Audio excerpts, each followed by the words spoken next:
Welcome to another iPoint Control tutorial video series. Today we're going to look at the Vendors module. From the dashboard, select the Vendors module button. You will be taken to a list view where you'll find all of your vendors listed initially by name alphabetically. In the list view, you are able to sort by company name, the date they were added, or the type of vendor that they are. If you had archived vendors, you would select this button to see or hide the archived vendors. The New Vendors button will take you to the detailed layout, and we'll use that button in just a moment. The search function will allow you to search all of your vendors for any piece of information. For example, in this scenario we only have 2 vendors loaded, but we can search for 999. You'll see that Acme, since they had an area code of 999, is all it will show. Let's delete that field and press return. You'll see the Best Buy return.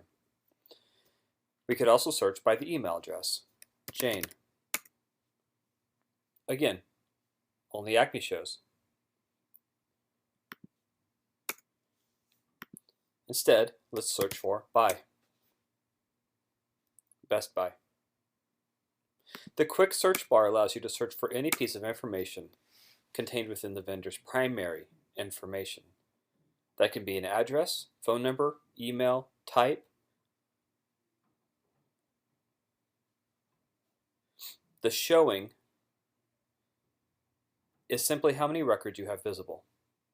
If we were to search for Acme, this will only show 1. If you have a long list, it's helpful to know how many you actually have in your found set of records. On the right hand side is a Show All button. This simply does the same thing as deleting the quick find field. For example, if I type best and then show all, it simply shows all of the records again. The archive button allows you to hide a vendor from all of the lists in iPoint. In iPoint Control, we do not like to delete records.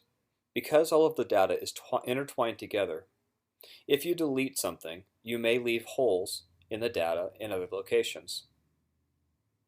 Instead, we archive records. By archiving a record, yes, we're sure, when we come back to the vendor's location, you'll see that there's no longer any record for Acme. However, to restore Acme, all we have to do is toggle the archive button, and it returns. Simply uncheck the archive button, confirm that you do want to restore the vendor, and select OK. Let's look at how to add a new vendor record. We're going to select the New Vendor button. Here we have a blank vendor record that we can fill in the details for. The cursor starts out in the company name field. I'm going to select out of that field so that you can see the label that will appear. The labels will only appear if the field is empty. We're going to select where the label says company name here. We're going to call our company Widgets Incorporated. Our primary contact will be Mr. Widget. The main office phone number will be 1-800.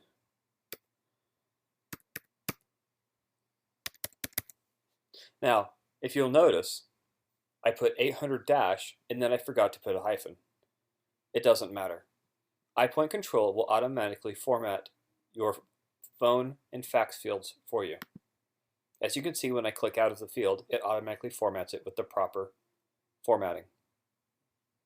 In addition, if there is an extension number, you do not type any text into the number field. You could add extension 201 and For the phone record, all you would have to do is add 201. When you click out of the field, you'll see that it will add an X followed by the extension number.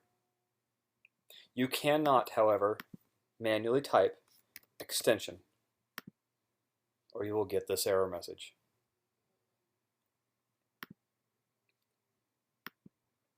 Second phone description here.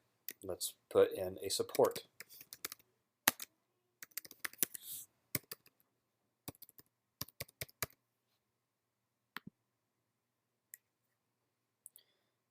We don't want a fax number, but we do have a primary email address for sales.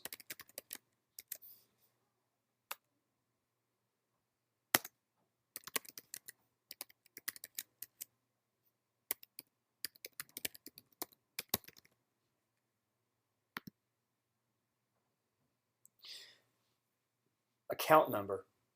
If you have an account number, it will be helpful to enter it here. When you create a purchase order, your account number will automatically be referenced for you. Address information. The address drop-down has what's called a value list. This value list is populated from previous entries. If we look at the other two vendor records that we have, you'll see main office and retail location.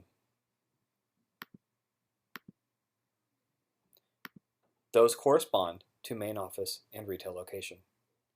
Every time you enter a new unique item into the address type, that will be added to the list.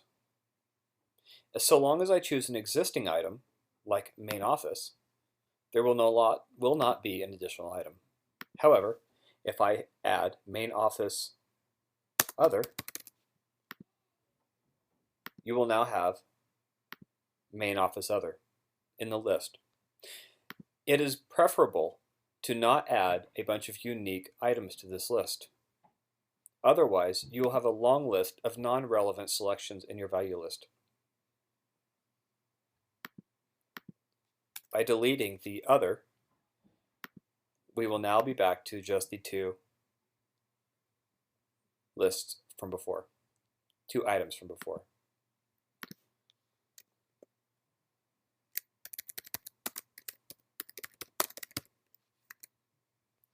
As you'll see, by simply entering a street information, our map will make a guess at where you're going to add this location for. As we type an additional item,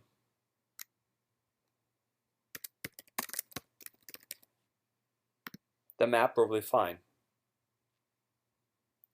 This is only a best guess. This is not accurate.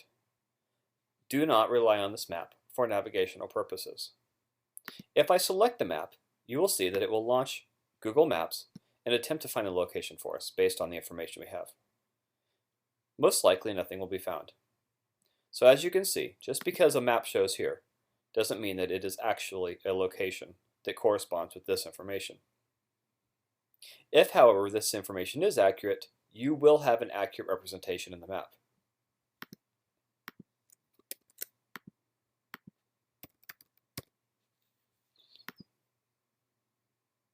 As you can see, as I got more detailed, it realized that there was not going to be a match.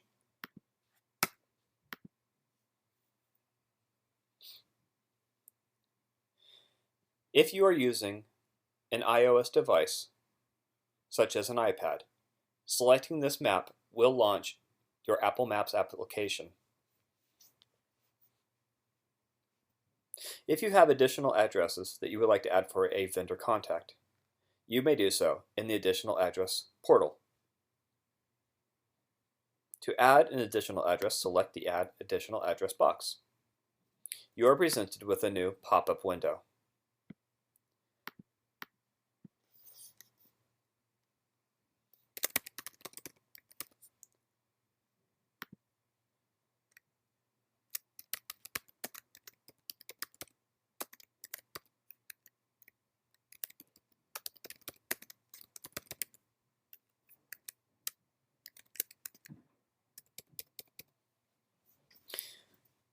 Below the address fields are cancel, which will discard whatever you've just done, delete the address, which will also simply discard since this is not a committed address yet, set as primary, save and close. Save and close will close the window and add the address information to the portal. However, we are going to select Set as Primary. As you can see, the Set as Primary placed the information from that address window into our primary address field. To restore the previous address, simply select Main Office from the portal and choose Set as Primary. If you have more than 2 email addresses that you want to store for a vendor contact, you may add additional email addresses. This is a temporary field, which still has information from when I previously entered something. Let's just reuse that. Now you have warehouse email with the wrong number. Let's add an email address, shall we?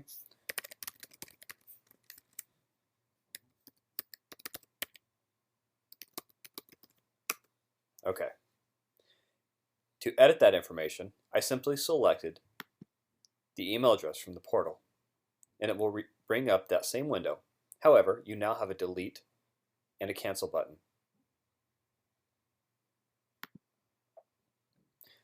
Add additional phone is identical to add additional email.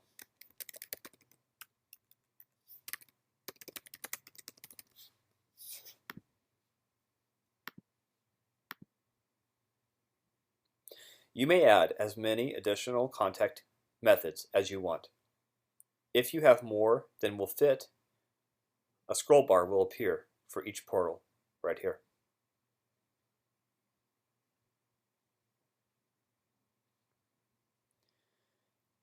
Vendor type. Choose from your list that you've configured for your vendor types. Manufacturer, distributor, retailer, and wholesale are all pre-configured for you.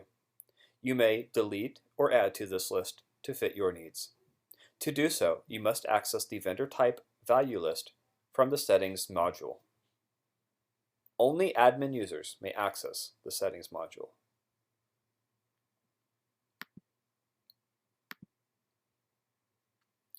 Notes are simply whatever you want to put in here. It is just a text field. Websites are a convenient way to store additional websites.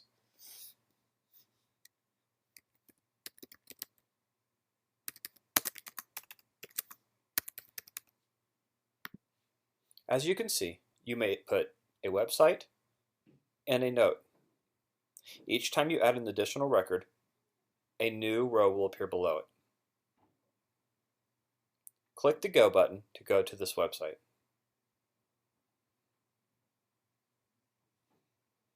On the right side are 2 additional portals. You have a Products tab and a Purchase Order tab. Currently, both of these will be blank since this is a new database and a new vendor contact. After we add products and/or purchase orders, we will be able to return to this screen and see the products for this vendor and purchase orders for this vendor. Selecting on a product or purchase order from this list will take you to the corresponding module and record. The Archive button, as you saw from the list view, is also located here, as well as New Vendor. The vendor name will appear at the top in the middle. Vendor simply informs you that you are on the vendor's layout. These are your record navigation buttons that move you forward and backward within your vendor contacts. The iPoint logo, along with the forward and back buttons, work just like a web browser. You may go backward or forward within your layouts.